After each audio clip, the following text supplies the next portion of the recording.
পশ্চিমবঙ্গের যে ভোটার তালিকা নিয়ে নির্বাচন হবে তাদের রোহিঙ্গা থাকবে না, বাংলাদেশি মুসলিম অনুপ্রবেশকারী থাকবে না। আমাদের পশ্চিমবঙ্গকে সুরক্ষিত করবার জন্য আজকে বিজেপির পক্ষ থেকে এই প্রচেষ্টা জারি থাকবে সর্বস্তরে। ভারতবর্ষ ধর্মশালা নয়।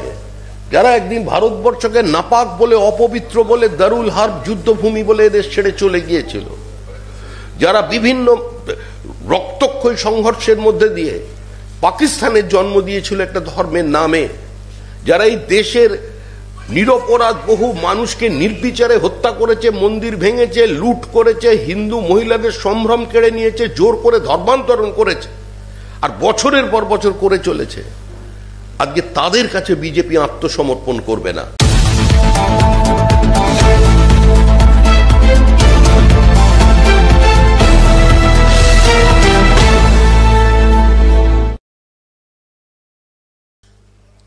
আগামীকাল পৃথিবীর জনপ্রিয়তম রাজনৈতিক ব্যক্তিত্ব, দেশের প্রধানমন্ত্রী শ্রী নরেন্দ্র দামোদর দাস মোদী দুপুর 2:30টার সময় বিহারের দারভাঙ্গা এয়ারপোর্ট থেকে তিনি অন্ডাল বিমানবন্দরে পৌঁছবেন। এরপর দুর্গাপুরের নেহেরু স্টেডিয়ামে তিনি 5,000 কোটি টাকার বেশি বেশ কয়েকটি প্রকল্পের উদ্বোধন করবেন, শিলান্যাস করবেন।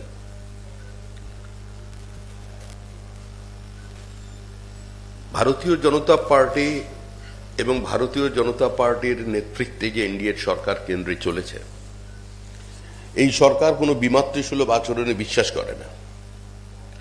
কোন রাজ্য যদি যুক্তরাষ্ট্রীয় ব্যবস্থাকে সম্পূর্ণ অস্বীকার করে সরাসরি একমাত্র কেন্দ্র বিরোধিতার পথ বেছে নেয়, বিভিন্ন সময় ব্যক্তিগত স্তরেও যদি দেশের প্রধানমন্ত্রীকে আক্রমণ করেন,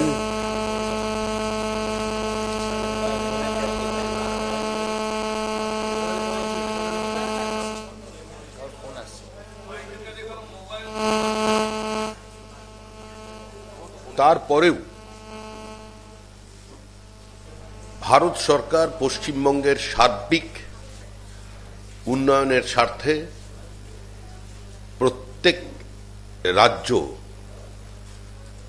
যাতে এই উন্নয়নের স্পর্শ পায় এবং একটা ইনক্লুসিভ গ্রোথের লক্ষ্যে আজকে কাজ চালিয়ে যাচ্ছে। আগামীকাল প্রধানমন্ত্রী 1950 কোটি টাকার ব্যয়ে সিটি গ্যাস প্রকল্পের উদ্বোধন করবেন।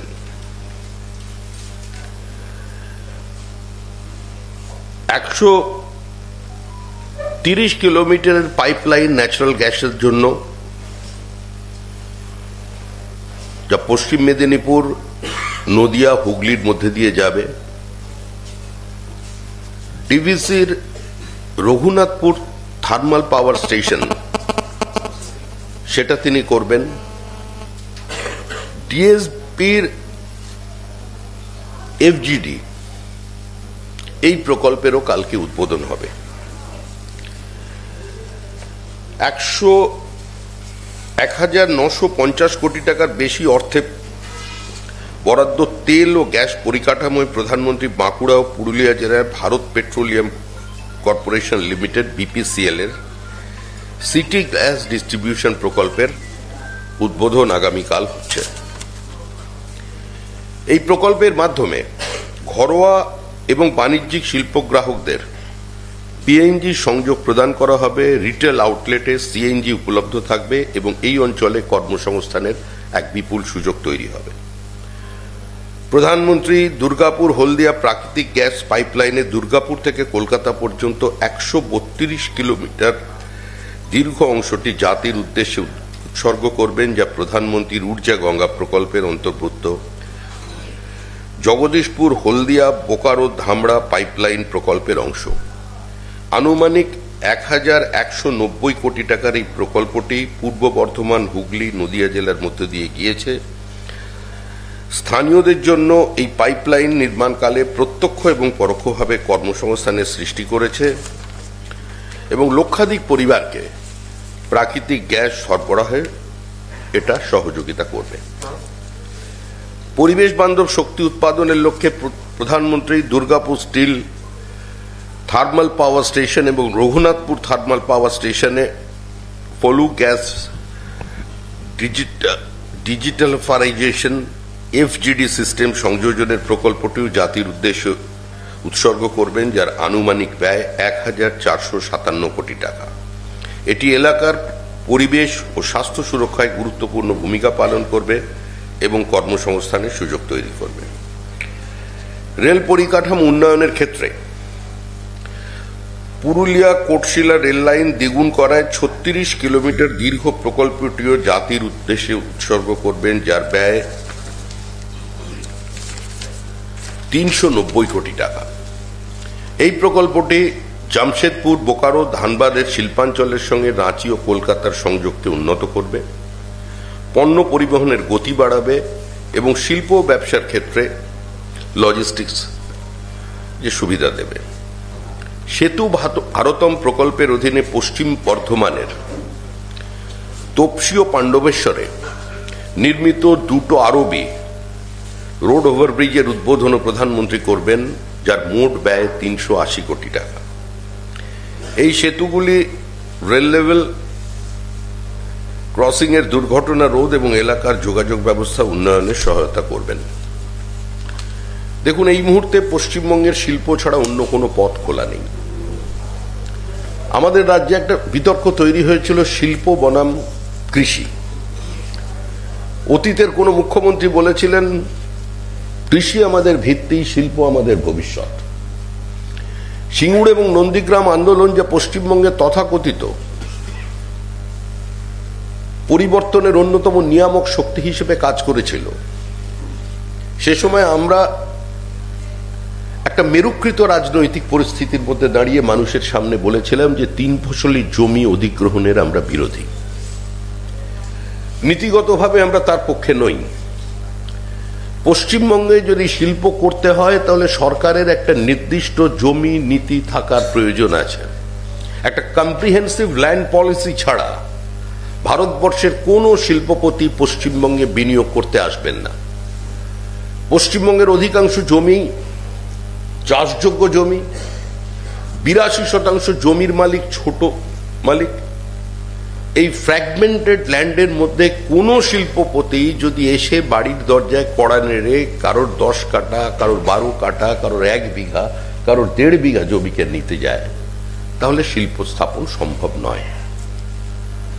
আমরা 3 ফসলি জমি অধিগ্রহণের বিরোধী, কিন্তু একই সঙ্গে আমরা চাইছি যদি প্রয়োজন হয় জমি অধিগ্রহণ হবে এবং কৃষককে সঙ্গে নিয়ে সোলেসিয়ামের পরিমাণ দ্বিগুণ করে বাজার দরের থেকে 3 গুণ দামে এবং কৃষককে শিল্পের সঙ্গে যুক্ত করে তাকে শিল্পের একটা নির্দিষ্ট মালিকানা দিয়ে আমরা পশ্চিমবঙ্গে শিল্প স্থাপনের পক্ষে। যে মডেল হরিয়ানায় হয়েছে, যে মডেল পাঞ্জাবে সাকসেসফুল হয়েছে, মহারাষ্ট্রের যে অংশ হয়েছে, আজকে সেই কাজ যাতে পশ্চিমবঙ্গে হয় সেই লক্ষ্যে 2026-এ যে নতুন সরকার আসছে সেই সরকার কাজ করবে। আমরা সিঙ্গুর আন্দোলনের সময় বলেছিলাম মুখ্যমন্ত্রী বুদ্ধদেব ভট্টাচার্যের কাছে প্রকাশ জাভড়েকরের নেতৃত্বে আমাদের প্রতিনিধি দল গিয়ে আমরা প্রস্তাব দিয়েছিলাম তাকে যে আপনার যদি 1000 একর জমির প্রয়োজন হয় আপনি প্রয়োজনে 1100 একর জমি অধিগ্রহণ করুন এবং পুরো ল্যান্ড ডেভেলপ হয়ে যাবার পরে এই 100 একর যেটা অধিকৃত বেশি করা হলো সেটা জমির মালিকানার অনুপাতে আপনার ওই ডেভেলপ ল্যান্ডের কিছুটা তাদের মধ্যে, সেগুলো তাদের মধ্যে ডিস্ট্রিবিউট করুন। এতে সম্পূর্ণভাবেই কৃষকের সঙ্গে শিল্পের যোগাযোগ থাকবে। কৃষকের ইচ্ছার বিরুদ্ধে, কৃষককে সঙ্গে না নিয়ে সেখানে যারা ক্ষেত মজুর আছে তাদের স্বার্থকে সম্পূর্ণ অস্বীকার করে লাঙল যার জমিদার, এই বক্তব্য যারা রেখেছিলেন, এই দাবির ভিত্তিতে যারা দীর্ঘদিন আন্দোলন করেছেন, সেই আন্দোলনকে এবং সেই বক্তব্যকে, সেই অবস্থানকে মর্যাদা দিয়েই পশ্চিমবঙ্গে যে বিপুল শিল্প সম্ভাবনা আছে সেটাকে আমরা বাস্তবায়িত করতে চাই। একটা সময় হাওড়াকে বলা হতো শেফিল্ড অফ ইন্ডিয়া। টাটার কারখানা আসবার সময় বহু মানুষ যারা পাঞ্জাবে চলে গেছেন, উত্তরপ্রদেশের বিভিন্ন জায়গায় চলে গেছেন, ছোট ছোট যারা কারখানার মালিকানা করতেন সেখানে তাদের নিজের সেটআপ তৈরি করতে পেরেছিলেন। অনেক শিক্ষিত যুবক তারা নতুন করে পশ্চিমবঙ্গে ফিরে আসার একটা সম্ভাবনা তৈরি হয়েছে। কিন্তু সিপিআইএম এর অদূরদর্শিতা এবং তৃণমূলের হঠকারী আন্দোলনের ফলে পশ্চিমবঙ্গে একটা শিল্প সম্ভাবনার মৃত্যু হয়েছিল। মানুষের কাছে বার্তা চলে গিয়েছিল যে West Bengal is no more a investment friendly state, এখানে আর যাই করা যাক কোনো বিনিয়োগ করা সম্ভব নয়। আজকে পশ্চিমবঙ্গের যে করুণ অবস্থা দেখা দিয়েছে, মুখ্যমন্ত্রীর সঙ্গে যারা বিজিবিএস এর মঞ্চে থাকছেন, গত 9 বছরে তাদের ব্যালেন্স শিটটা দেখুন, তারা কোথায় বিনিয়োগ করেছেন। যারা মুখ্যমন্ত্রীর পাশে দাঁড়িয়ে আজকে বক্তব্য রাখছেন, অতীতে তাদের মধ্যেই একজন শিল্পপতি ব্র্যান্ড বুদ্ধ শব্দটি উচ্চারণ করেছিলেন, আজকে তিনিও গত 8 বছর যাবৎ তার বিনিয়োগ করছেন উত্তরপ্রদেশে এবং উত্তরাখণ্ডে। আমাদের রাজ্য থেকে এই ফ্লাইট অফ ক্যাপিটালকে আটকাবার কোথাও কোনো ব্যবস্থা নেই। এই সরকার একটা ঘোষণা সর্বস্ব সরকার, এই সরকার খেলামেলা মোচ্ছবের সরকার। একটা সোশ্যাল ওয়েলফেয়ার স্টেটে প্রান্তিক মানুষের পাশে সরকার দাঁড়াবে, সরকার তাদের ডোল দেবে, তাদের অনুদান দেবে, তাদের লক্ষ্মীর ভান্ডার দেবে, তাদের রেশন দেবে, তাদের বিনামূল্যে চিকিৎসার ব্যবস্থা করে দেবে। কিন্তু সে সঙ্গে সঙ্গে শিল্পে যাতে একটা সুস্থ প্রতিযোগিতা থাকে, বিনা বাধায় যাতে শিল্প তৈরি হয়, সেটারও দেখবার সরকারের দায়িত্বের মধ্যে পড়ে। Lower judiciary is under threat, total absence of law and order, প্রত্যেক জায়গায় এক্সটর্শন চলেছে। কি করে পশ্চিমবঙ্গে নতুন করে কেউ বিনিয়োগ করতে আসবেন? যে দুর্গাপুরে আমরা বসে আছি, এই দুর্গাপুরকে একসময় রোড অফ জার্মানি বলা হতো। জার্মানির একটা সবচেয়ে বড় শিল্পোন্নত শহরের সঙ্গে আজকে যে দুর্গাপুরের তুলনা করা হতো, সেই দুর্গাপুর আজকে কার্যত মৃতপ্রায় হয়ে গিয়েছে। সার্ভিস সেক্টর ছাড়া অন্য কোনো জায়গায় এখানে বিনিয়োগের খুব একটা বেশি লক্ষণ দেখা যাচ্ছে না।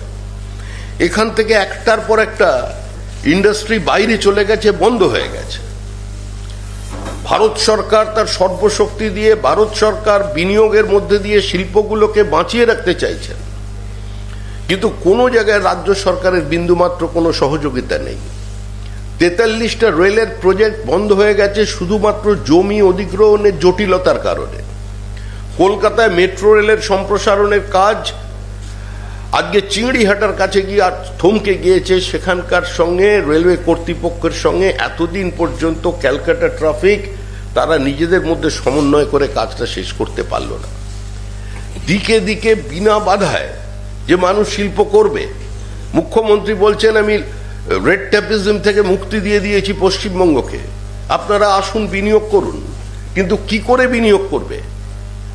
আজকে এই শিল্পনগরীতে বসে কোন নতুন শিল্পপতি বড় শিল্প এখানে নিয়ে এসেছেন? আজকে এরকম তো কোনো দৃষ্টান্ত নেই। আমাদের টোপোগ্রাফিক্যাল অ্যাডভান্টেজ আছে, আমাদের আনইন্টারাপ্টেড ওয়াটার সাপ্লাই আছে, আমাদের সারপ্লাস ইলেকট্রিসিটি আছে, আমাদের টাকা আছে, আমাদের মেধা আছে, আমাদের ম্যান পাওয়ার আছে, আমাদের স্কিল্ড লেবার আছে, আমাদের উচ্চশিক্ষিত ইঞ্জিনিয়ার আছে। কিন্তু তারপরেও পশ্চিমবঙ্গে কোনো ভারী শিল্প সম্ভাবনা অদূর ভবিষ্যতে মানুষ দেখতে পাচ্ছেন না। রাজ্যের শিল্পপতিরা নির্বাচনের দিকে তাকিয়ে আছেন যে যেটুকু শিল্প এখানে হয়ে গেছে তা হয়ে গেছে, এরপরে যদি আবার এই সরকারটা ফিরে আসে তাহলে তারা সেটাও ধীরে ধীরে অন্য রাজ্যে সরিয়ে নিয়ে যাবেন।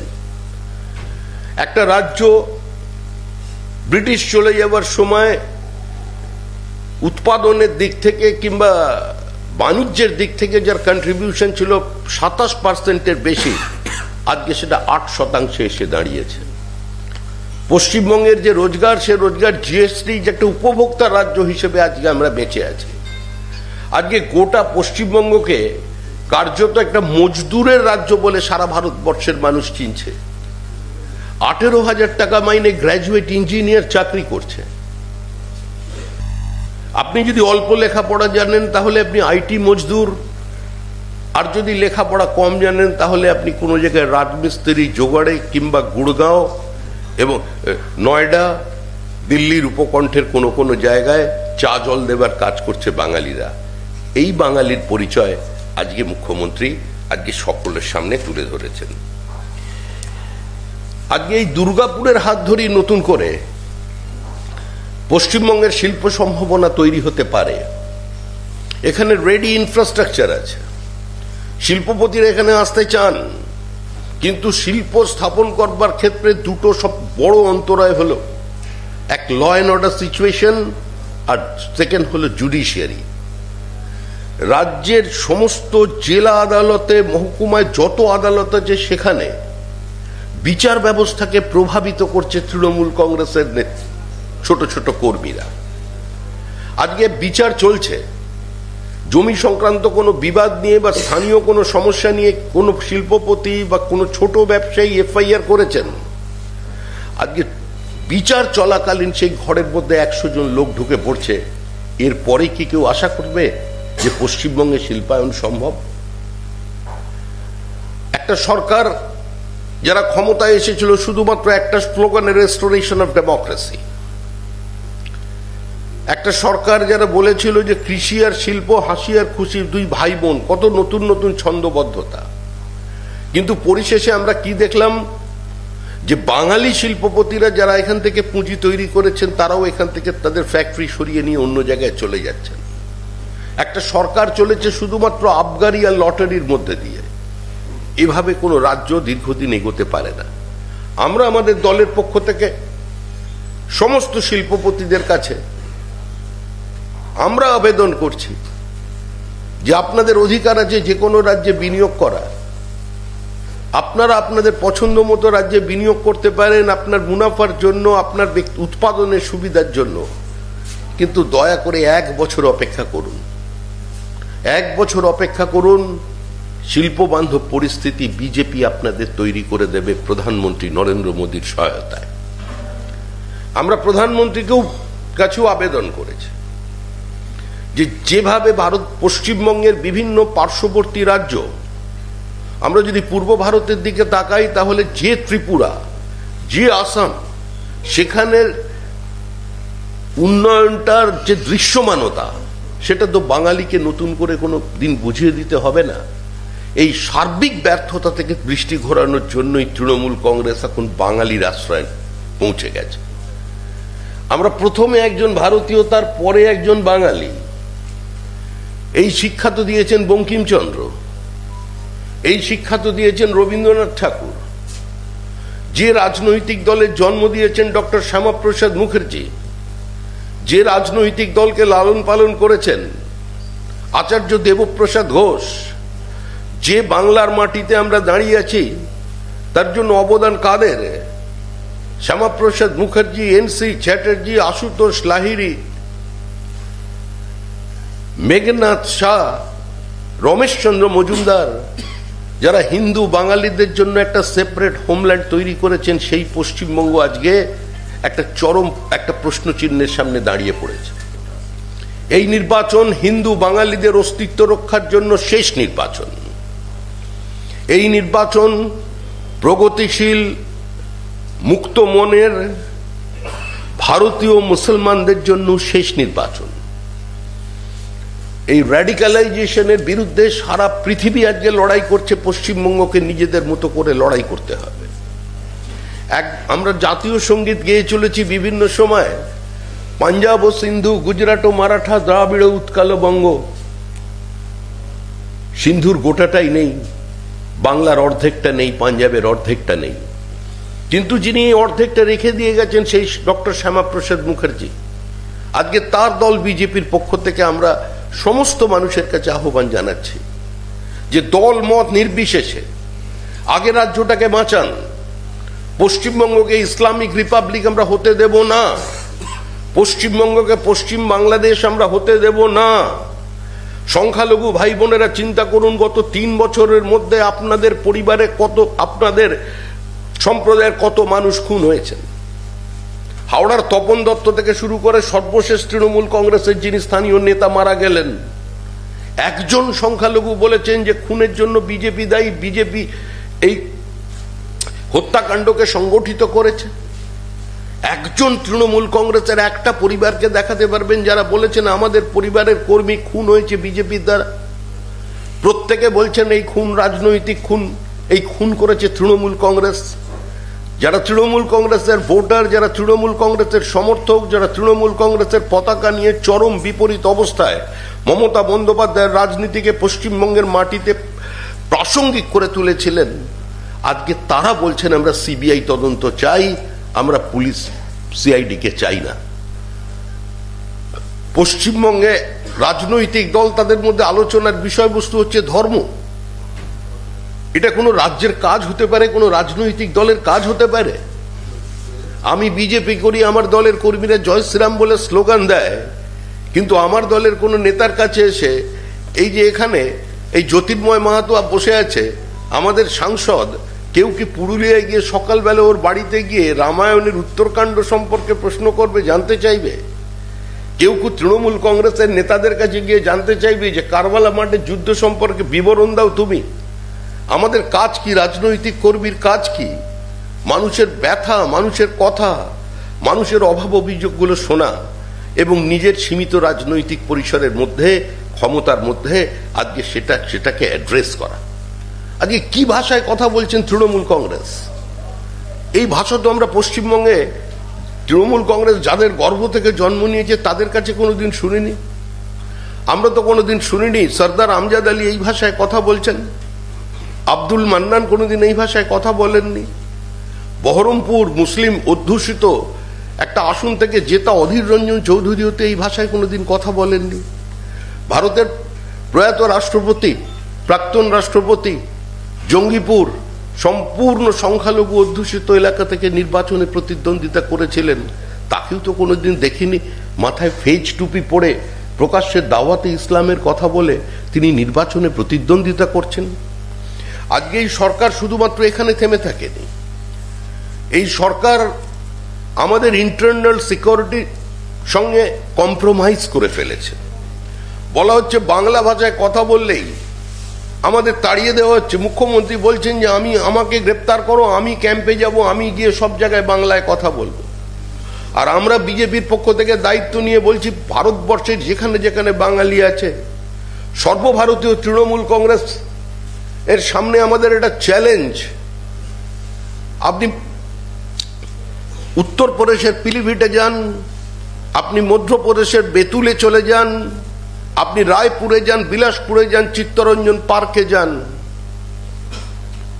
আপনি ভারতবর্ষের যে যে প্রান্তে আজকে বাঙালিরা আছেন, বাঙালি উদ্বাস্তুরা আছেন, অন্ধ্রপ্রদেশে চলে যান, উড়িষ্যার দণ্ডকারণ্যে চলে যান, একটা পঞ্চায়েতে প্রার্থী দিয়ে, একটা কর্পোরেশন মিউনিসিপ্যালিটির প্রার্থী দিয়ে জেতা তো অনেক দূরের কথা, বাঙালির সামনে দাঁড়িয়ে বাঙালি বলে ভোট চেয়ে আপনি জমানত বাঁচিয়ে তৃণমূল কংগ্রেস আমাদের দেখান।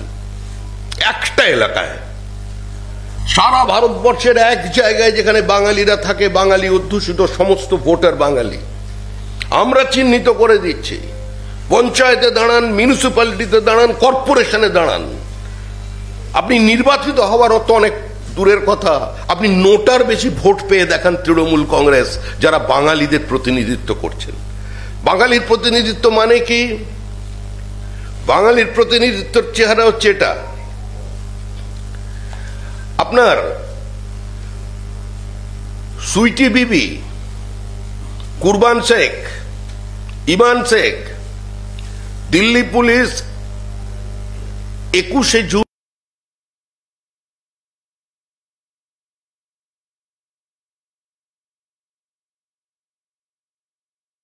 2025-এ তাদের অ্যারেস্ট করেছে এবং তারা ইন্টারোগেশনের সময় স্বীকার করেছে যে তারা বাংলাদেশি, তারা ফেক আধার এবং ফেক ভোটার কার্ড নিয়ে তারা দিল্লিতে ঢুকেছিল।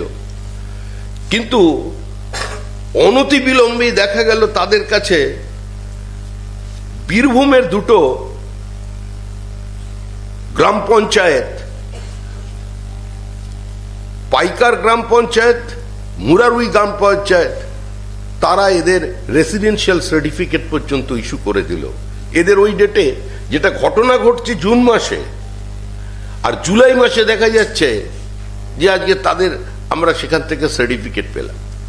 মে মাসের যে ঘটনা, মে মাসে যখন অভিযোগ হয়েছে, মে মাসের পরে আজকে বিভিন্ন পঞ্চায়েত আজকে তাদের সার্টিফিকেট বানিয়ে দিচ্ছে, বিভিন্নভাবে তাদের রেশন কার্ড পাইয়ে দেবার ব্যবস্থা করছে।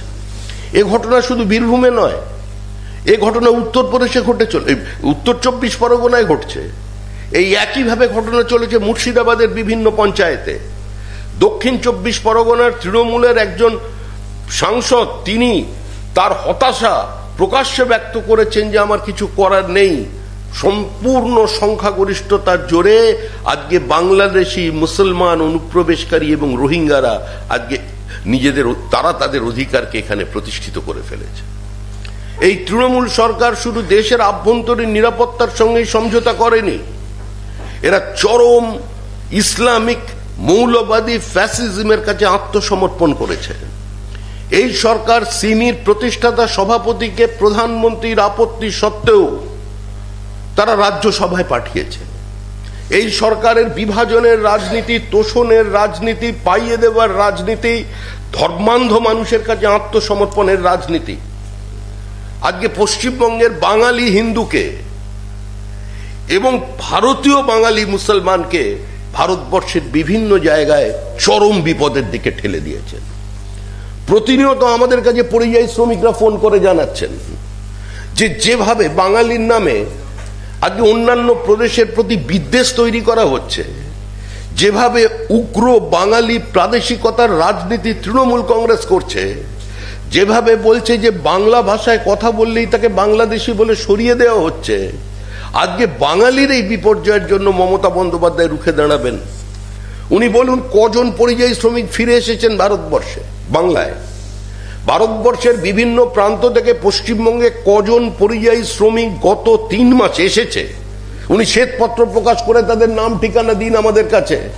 আর আমরা বলবো যে কত বাংলাদেশি যাদের তৃণমূল কংগ্রেস দায়িত্ব নিয়ে উত্তর 24 পরগনার বারাসাত, মধ্যমগ্রাম এবং উত্তরবঙ্গের শিলিগুড়ি থেকে তাদের ফেক আইডেন্টিটি তৈরি করে দিয়েছে।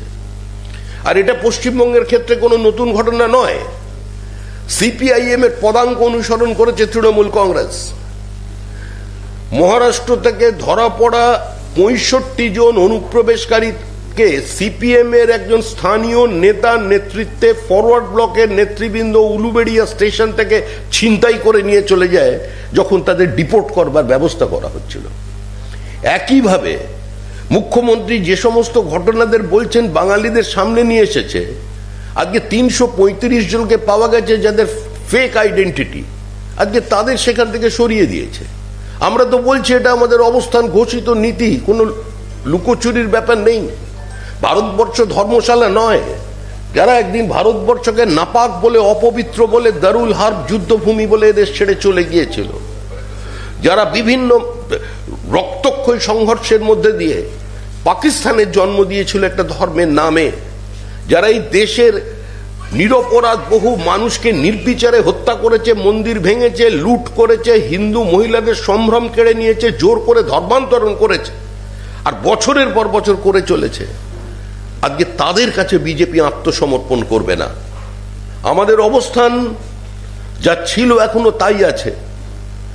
আমরা যে কোনো মূল্যে পশ্চিমবঙ্গের ভোটার লিস্টকে আমরা পরিচ্ছন্ন করব। পশ্চিমবঙ্গের যে ভোটার তালিকা নিয়ে নির্বাচন হবে তাদের রোহিঙ্গা থাকবে না, বাংলাদেশি মুসলিম অনুপ্রবেশকারী থাকবে না, তৃণমূলের ঢোকানো জাল ভোটার থাকবে না। মুখ্যমন্ত্রী যদি মনে করেন যে নির্বাচন কমিশনের এই প্রচেষ্টা পিছনের দরজা দিয়ে এনআরসিকে ফিরিয়ে আনার একটা প্রচেষ্টা, সেটা তিনি মনে করতে পারেন, কিন্তু তারপরেও বলছি মনে করাতে কিছু এসে যায় না। পশ্চিমবঙ্গের নিরাপত্তার স্বার্থে পশ্চিমবঙ্গকে ইসলামিক রিপাবলিক বানিয়ে দেবার যে চক্রান্ত হচ্ছে, চিকেন নেকের ওপরে দখলদারির জন্য যে ষড়যন্ত্র হচ্ছে, তাকে আটকানোর জন্য আমাদের পশ্চিমবঙ্গকে সুরক্ষিত করবার জন্য আজকে বিজেপির পক্ষ থেকে এই প্রচেষ্টা জারি থাকবে সর্বস্তরে। আজকে ইমান দিবস, ওই সুইটি বিবির ছেলে, মাত্র 6 বছর বয়স, হঠাৎ দেখা গেল তার বার্থ সার্টিফিকেট ইস্যু হয়ে যাচ্ছে। যাকেই বাংলাদেশি বলে গ্রেপ্তার করছে, চিহ্নিত করা হচ্ছে। ডিটেক্ট এন্ড ডিপোর্ট পলিসি যেটা আছে, সেটাকে যখন কোন সরকার এক্সিকিউট করতে চলেছে, তখনই পশ্চিমবঙ্গের বিভিন্ন পঞ্চায়েত থেকে তার পরিচয়পত্র, কারো রেশন কার্ড পাওয়া যাচ্ছে, তার বার্থ সার্টিফিকেট পাওয়া যাচ্ছে। দিনের পর দিন এই ঘটনা চলতে পারে না। এটা গোটা পশ্চিমবঙ্গকে একটা বারুদের স্তূপের উপরে দাঁড় করিয়ে দিয়েছে। সিপিএম এর আমলে যেটা ছিল সেফ প্যাসেজ, এখন সন্ত্রাসবাদীদের জন্য এটা সেফ হোম হয়ে গেছে। পশ্চিমবঙ্গকে বেস করে বিভিন্ন জায়গায় সন্ত্রাসবাদীদের ছড়িয়ে দেওয়া হচ্ছে। ছোট ছোট মডিউলের সংখ্যা কোভিড কালের মধ্যে বেড়ে গেছে। বাংলাদেশ বর্ডার কিছুটা সিকিউরড হয়ে যাওয়ার পর কুচবিহারকে বেস করে বিভিন্ন জায়গায় আইএসআইএস এর লোকজন তারা চলে যাচ্ছে। এটা ভারত সরকারের ইন্টেলিজেন্স ডিপার্টমেন্ট দীর্ঘদিন আগে পশ্চিমবঙ্গকে জানিয়েছে। কিন্তু দুর্ভাগ্যের বিষয় যে এক্ষেত্রে সরকারের পক্ষ থেকে কোথাও কোনো পদক্ষেপ নেই। সরকার এ নিয়ে চিন্তিত নয়। সরকার যে রাজনীতিটা করছে, সেই রাজনীতি বাঙালির নামে আজকে মানুষকে বিভ্রান্তি করবার চেষ্টা করছে। কিন্তু মানুষ রাজনীতি সচেতন। দুর্বল তৃণমূলের সংগঠন আর অন্যদিকে দুর্দণ্ড প্রতাপ সিপিআইএম কে এই পশ্চিমবঙ্গের রাজনীতি সচেতন মানুষ ব্যালটের মধ্যে দিয়ে তাদের সরিয়ে দিয়েছিল। বুদ্ধদেব ভট্টাচার্য পরাজিত হয়েছিলেন নিজের নির্বাচনী কেন্দ্রে।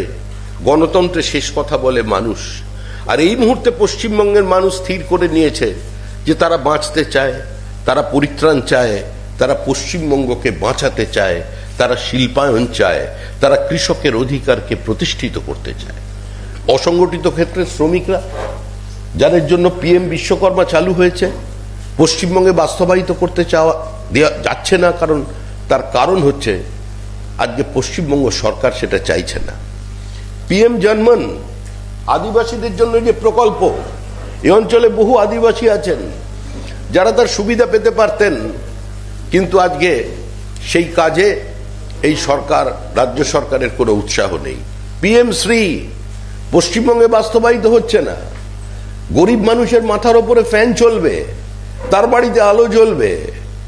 পিএম সূর্যঘর যোজনা পশ্চিমবঙ্গে বাস্তবায়িত করা যাচ্ছে না। কোন শিল্পপতির অদৃশ্য অঙ্গুলি হেলনে কার কাজে আত্মসমর্পণ করেছে তৃণমূল কংগ্রেস, কাদের কারণে এই প্রকল্প বাস্তবায়িত হচ্ছে না, আজকে সেটা বিশেষ করে চিন্তা ভাবনা করা দরকার। এবং সার্বিকভাবে আগামীকাল প্রধানমন্ত্রীর যে সভা, সেই সভায় 5,000 কোটি টাকার বেশি প্রকল্পের তিনি এখানে শিলান্যাস করবেন। আর এই শিলান্যাস অতীতের রেলের শিলান্যাস নয়, যা আমাদের কার্যত প্রস্তর যুগে ফিরিয়ে নিয়ে গিয়েছিল।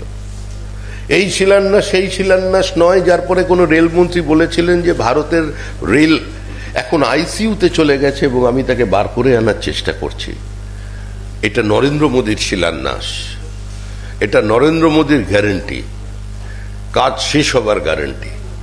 সারা ভারতবর্ষের মানুষ দেখতে পেয়েছেন যে আজকে একটা বিপরীত অবস্থার মধ্যে থেকে, বিপরীত অর্থনৈতিক অবস্থায় সারা পৃথিবীতে যখন একটা অর্থনৈতিক মন্দা দেখা দিয়েছে, কোভিড কালের পরেও কি করে একটা সরকার 56টার বেশি সামাজিক প্রকল্পকে বন্ধ না করে চালিয়ে যাচ্ছে, 80 কোটি মানুষকে বিনা পয়সায় রেশন দিচ্ছে। কি করে একটা সরকার কোভিডে শুধু নিজের দেশের মানুষকে 2বার করে ভ্যাকসিন দেননি, 82টা দেশকে কোভিডের সময় তাদের পাশে দাঁড়িয়েছে, তাদের সাহায্য করেছে। এই সরকার দেখিয়েছে এবং মানুষকে বিশ্বাস করাতে পেরেছে যে সরকার তরুণ প্রজন্মের চোখ দিয়ে, আধুনিক ভারতের চোখ দিয়ে আজকে সারা পৃথিবীকে দেখছে। এই সরকার প্রত্যাঘাত দেখিয়েছে। এই সরকার অপারেশন সিন্দুরের মধ্যে দিয়ে পাকিস্তানকে বুঝিয়ে দিয়েছে যে এখন পর্যন্ত পাঞ্জাব এর এয়ার স্ট্রিপে আমরা গিয়ে মারলাম, কিন্তু এরপরে কোথায় কোথায় কি পড়তে পারে, আবার যদি ক্রস বর্ডার টেরোরিজম হয় তাহলে সেটা কিন্তু ঈশ্বরই জানবেন। ধন্যবাদ।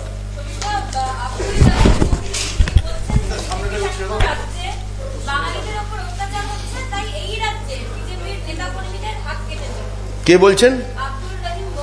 তিনি কে?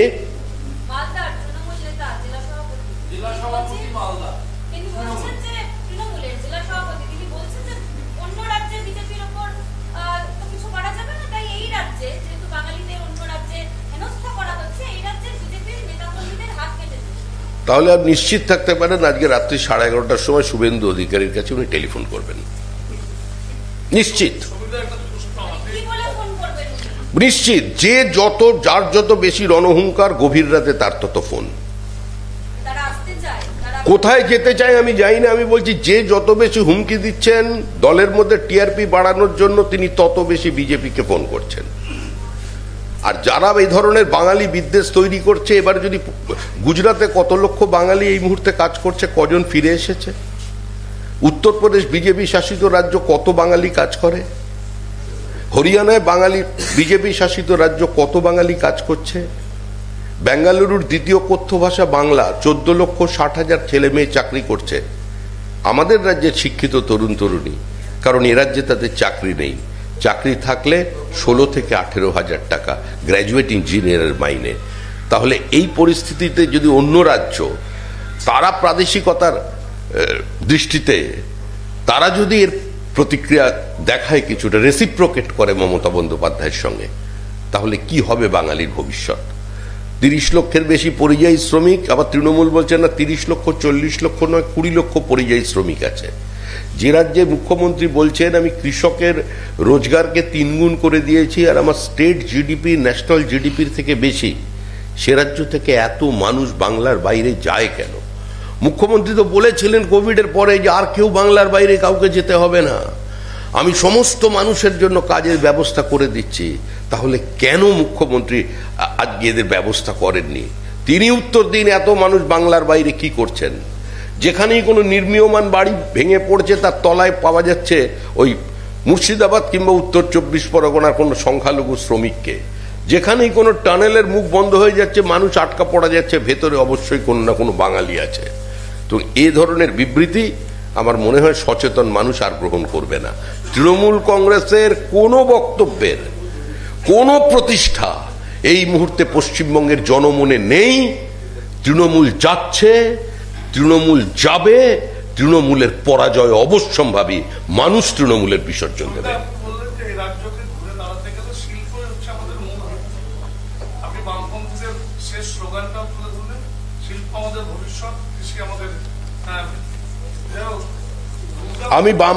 আমি বামপন্থীদের একটি স্লোগানটাকে শুধুমাত্র আপনাদের সামনে রেখেছি যে কৃষি আমাদের ভিত্তি, শিল্প আমাদের ভবিষ্যৎ। এর অর্থ এই নয় যে আমি 3 ফসলি জমিকে অধিগ্রহণ করব, আমি কৃষকের ইচ্ছার বিরুদ্ধে তার ধানের গোলায় আগুন লাগাবো, আমি হাওয়াই চটি পড়া পুলিশ বলে নামিয়ে দিয়ে স্বতঃস্ফূর্ত কৃষকের আন্দোলনের ওপরে ঝাঁপিয়ে পড়ব।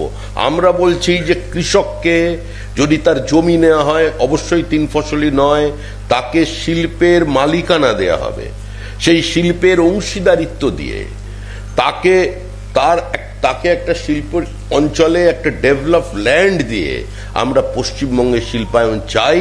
এবং এই মডেল বিভিন্ন রাজ্যে, শুধু বিজেপি শাসিত রাজ্যে নয়, কংগ্রেসও এই মডেল নিয়ে কাজ করেছে এবং তাতে তারা সাফল্য পেয়েছে।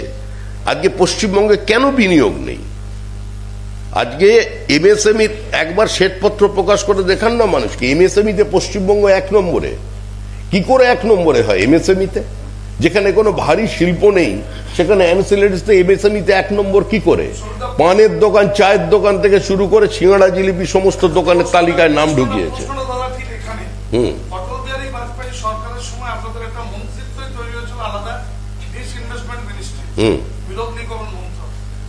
সেই সময় দুর্গাপুরের এমএমসি সহ সমস্ত ভারী শিল্প বন্ধ হয়েছিল। মমতা বন্দ্যোপাধ্যায় তখন আপনাদের ক্যাবিনেটের একজন অংশ ছিলেন, তিনি একটি ফ্যাক্স দেখিয়েছিলেন যে অটল বিহারী বাজপেয়ী এই ফ্যাক্সটাকে পাঠিয়েছেন এমএমসি কারখানা খোলা হবে। তারপর আজও দুর্গাপুর সেই আশায় বসে আছে এমএমসি খোলা হবে, ফার্টিলাইজার খোলা হবে। আপনি নিশ্চিন্তে থাকুন, 1 বছরের মধ্যে দুর্গাপুরের অন্য চেহারা আপনারা দেখতে পাবেন। দুর্গাপুরের কেন্দ্রীয় সরকার বিনিয়োগ বাড়াচ্ছে, যে কারখানা বন্ধ হয়ে গেছে সেটা আধুনিকীকরণের মধ্যে দিয়ে, কেন্দ্র রাজ্য সমন্বয়ের মধ্যে দিয়ে এখানের কারখানার পুনরুজ্জীবন হবে। পশ্চিমবঙ্গের শিল্পায়নের সূচনাই হবে দুর্গাপুর থেকে। এই দুর্গাপুরই পথ দেখাবে। পুরনো দুর্গাপুরের প্রাণের স্পন্দন ফিরিয়ে দেওয়ার দায়িত্ব বিজেপির, এবং 2026 সালের সেপ্টেম্বর অক্টোবর মাস থেকে এই দুর্গাপুরের আবহাওয়া আপনি দেখবেন। আমি দলের পক্ষ থেকে আমার এটা আপনাদের কাছে কমিটমেন্ট থাকবে। কুণাল ঘোষ বলছেন রাজনৈতিক পর্যটকের মতো বারবার রাজ্যে আসছেন, বাংলার মানুষ বারবার প্রত্যাখ্যান করছে, শুধু খালি হাতে আসছেন, বাংলায় বকেয়া নিয়ে আসুন, এটা কুণাল ঘোষ বলছেন। দেখুন, এ প্রশ্ন হতে হতে মানে আমাদের মুখ্যমন্ত্রীর চপ শিল্পের চপ খেয়ে সে কাগজও অন্য জায়গায় চলে গেছে, আবার রিসাইক্লিং এর জন্য। আর এগুলো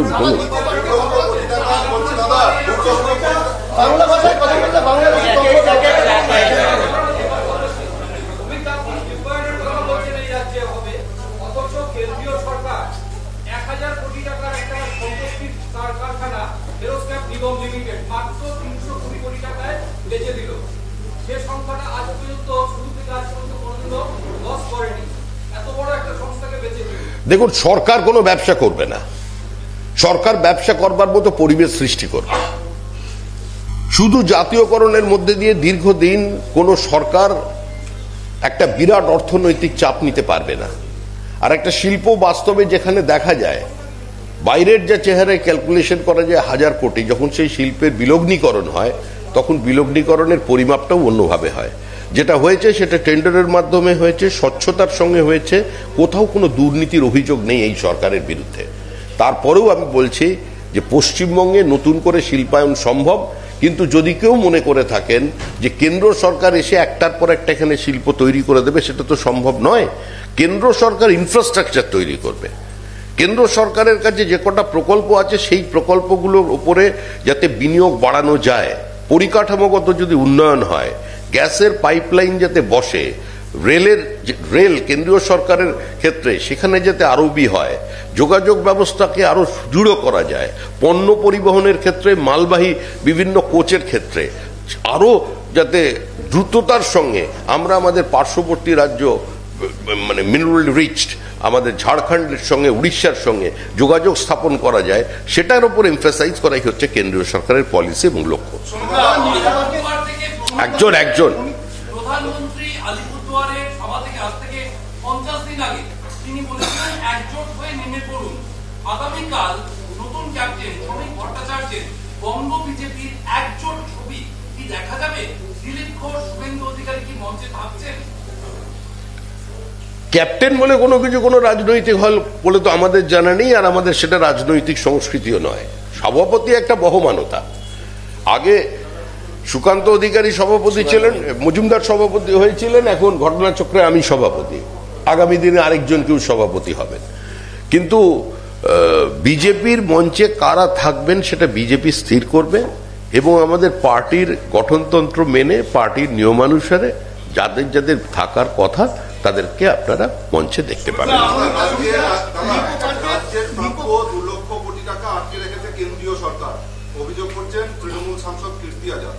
কে? উনিও করছেন? ভালো। তা কখনো শুনি 1,80,00,000, কখনো 1,60,00,000, কখনো 2,20,00,000, আবার মানে 200 কোটি, মানে 1000 কোটি, এইসব কতকার হিসাব এ তো মেলাতেই পাচ্ছে না কে কি বলছে। একদম সোজা উত্তর একটাই, এই নিয়ে আমি আর কোন প্রশ্ন নেব না। কেন্দ্র সরকার বলেছে টাকা নাও, হিসাব দাও। রাজ্য সরকার বলছে টাকা নেওয়া আমাদের অধিকারের মধ্যে পড়ে, কিন্তু টাকা দেওয়া, হিসাব দেওয়াটা আমাদের অভ্যাসের মধ্যে পড়ে না, সেজন্য সম্ভব হচ্ছে না।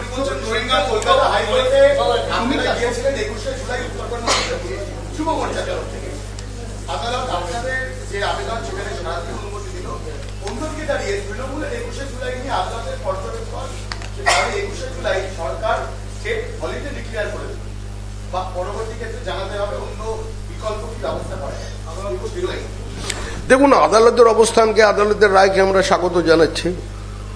পশ্চিমবঙ্গে এই মুহূর্তে যে সরকার চলেছে, বিচার ব্যবস্থার প্রতি তাদের কোনো আস্থা নেই। পশ্চিমবঙ্গে জুডিশিয়াল অ্যাক্টিভিজম এস্টাবলিশড হয়ে গেছে। সরকার বা সরকারের প্রশাসনের প্রত্যেকটি পদক্ষেপই কোর্টে চ্যালেঞ্জড হচ্ছে, এবং প্রতি ক্ষেত্রেই আদালতের রায় সেটা সম্পূর্ণভাবে সরকারের বিরুদ্ধে যাচ্ছে। রাজ্যের বিরোধী রাজনৈতিক দলকে কোনো সভা করতে গেলে বিরোধী দলনেতা যিনি সংসদীয় গণতন্ত্রে যার জায়গা মুখ্যমন্ত্রীর পরে তাকে একটা মিছিল করতে গেলে আজকে যদি হাইকোর্টের দরজায় যেতে হয়, সে রাজ্যে আর যাই হোক কোনো গণতান্ত্রিক ব্যবস্থা অবশিষ্ট আছে বলে আমার মনে হয় দেশের কোনো মানুষ বিশ্বাস করবে না। কি চলছে সাইড থেকে, কি হচ্ছে বলে, 2018 সালে কি চলছে ওদিকে? সৈবাবু 2018 সালে মাননীয় প্রধানমন্ত্রী যখন দুর্গাপুরে এসেছিলেন, তার 20 সালে যখন এসেছিলেন, তখন গোটা দুর্গাপুর তথা রাজ্য জুড়ে একটা উদ্দীপনা লক্ষ্য করা যাচ্ছিল। কিন্তু এবারে সেই উদ্দীপনা হাওয়া কেন? কোথায় এর খামতি রয়েছে? আপনি কোথায় উদ্দীপনার হাওয়া এটা আপনি খুঁজে পেলেন তো আমার জানা নেই। কালকে জনপ্লাবন দেখবেন নেহেরু স্টেডিয়ামে, উপচে পড়বে মানুষ, জায়গা দিতে পারবেন না। প্রধানমন্ত্রী, ওই আমি হিসাবে যাচ্ছি না, প্রধানমন্ত্রীর জনসভাকে কেন্দ্র করে উদ্দীপনা কি আছে সেটা কালকে সেটা আপনি দেখতে পাবেন। আর 2019-এর যে প্রসঙ্গ বলছেন যে ওনার থেকে দুর্গাপুরের মানুষ অনেক বেশি কিছু প্রত্যাশা করেছিলেন, এখনো তো উনি চেষ্টা চালিয়ে যাচ্ছেন এবং যে চেষ্টাটা করে চলেছেন সেটা সম্পূর্ণভাবেই মানে একমাত্রিক, শুধুমাত্র কেন্দ্র সরকারের পক্ষ থেকে চলেছে। একটি যুক্তরাষ্ট্রীয় ব্যবস্থার মধ্যে যদি কেন্দ্র রাজ্য সুসম্পর্ক না থাকে, যদি সমন্বয়ের পরিবর্তে কেউ সংঘর্ষের পথ বেছে নেয়, তাহলে সে রাজ্যে কোনোদিন উন্নয়ন সম্ভব নয়। আপনি শুধু ত্রিপুরার দিকে তাকিয়ে দেখুন, পার্বত্য অঞ্চল ত্রিপুরা, আজকে যে ত্রিপুরা দীর্ঘদিন ধরে বামপন্থী এবং কংগ্রেসীদের দখলে ছিল, কেন্দ্রে তাদের সরকার ছিল, বিজেপির সরকার অতদিন নেই। আজকে সেখানে ত্রিপুরার প্রত্যন্ত অঞ্চলে ডাবল লাইন হয়েছে রেলের। আজকে ত্রিপুরায় যত ফ্লাইওভার হয়েছে, আসামে যত ফ্লাইওভার তৈরি হচ্ছে, গোটা উত্তর পূর্ব ভারত জুড়ে যে মানে কর্মযজ্ঞ চলেছে, পরিকাঠামোর সম্পূর্ণ পরিবর্তন চলেছে, তার ছিটে ফোটাও তো আপনি পশ্চিমবঙ্গে দেখতে পাচ্ছেন না। যে রাস্তার উপর দিয়ে যাতায়াত করছেন এর মধ্যেও তো মুখ্যমন্ত্রীর কোনো কন্ট্রিবিউশন নেই। মুখ্যমন্ত্রী রাস্তা তৈরি করবেন বলেছিলেন পথশ্রী, খোঁজ নিয়ে দেখুন তো একবার বর্ধমান জেলায় পথশ্রীর কাজ যে ঠিকাদাররা করেছিলেন তারা পেমেন্ট পেয়েছেন কিনা? যে পিচ দিয়েছিলেন, যে ইট দিয়েছিলেন, স্টোন চিপস দিয়েছিলেন, বালি দিয়েছিলেন, তারা কেউ পেমেন্ট পাচ্ছে না। আজকে পথশ্রীর কাজ বন্ধ হয়ে গেছে। এই সরকারটা বলছি তো খেলা এবং মেলার সরকার, এই সরকারকে মা কালী ছেড়ে দিয়েছে। বিশ্বাস করুন আমাদের কথা, মা কালী তার প্রতিবেশীকে বলে দিয়েছেন যে আমি পারবো না, আমার ক্ষমতার বাইরে। শেষ পর্যন্ত জগন্নাথ দেবকে ধরে এনেছেন এখানে প্রধানমন্ত্রী, মানে রবীন্দ্রনাথও চ্যালেঞ্জ, রবীন্দ্রনাথের বিশ্বভারতী এদের বিশ্ব বাংলা একদম সামনেই করে দিয়েছে। রবীন্দ্রনাথের গীতাঞ্জলি, কথাঞ্জলি, রবীন্দ্রনাথও চ্যালেঞ্জড, এখন জগন্নাথের অথরিটিকে পর্যন্ত চ্যালেঞ্জ করছে, পুরী ধামকে চ্যালেঞ্জ করে এখন বলে দিয়েছে আমাদের এটাও ধাম। এখন ধামের ওই ধামকে সাক্ষী রেখেই এই নির্বাচনে পশ্চিমবঙ্গের মানুষ তৃণমূলের বিসর্জন দেবে। 2026-এর নির্বাচন তৃণমূলের বিসর্জন। আর